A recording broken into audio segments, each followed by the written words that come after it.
মানবতাবিরোধী অপরাধ মামলার প্রতিবেদন দেওয়া হবে আজ। গণহত্যার প্রধান নির্দেশদাতা হিসেবে শেখ হাসিনার নাম।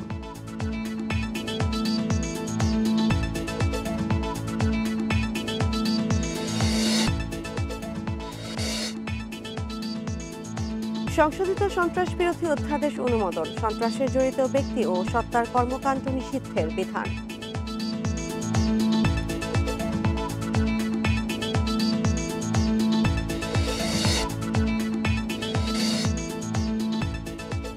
উত্তরের ১৬ জেলায় সরকারি প্রাথমিকে ১৭,০০০-এর বেশি শিক্ষকের পদ শূন্য, বিঘ্নিত হচ্ছে পাঠদান।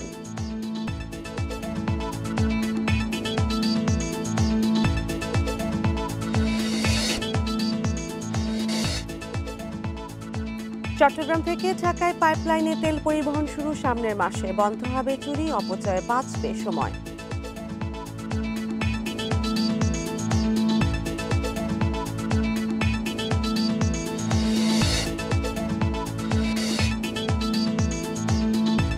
সুনামগঞ্জে ঝুঁকিপূর্ণ বাঁধ সংস্কার শুরুই হয়নি এখনো, ইজারাদার ও জমির মালিকদের বাধার অনিশ্চয়তা।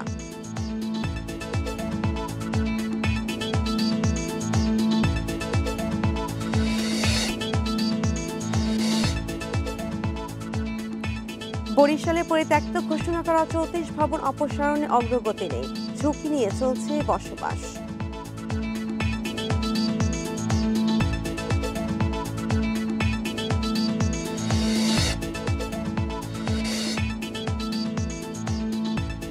এবং ৭ গোলে রোমাঞ্চকর এল ক্লাসিকোতে পিছিয়ে পড়েও জিতল বার্সেলোনা, হ্যাটট্রিক করেও দলকে জেতাতে পারেনি এমবাপে।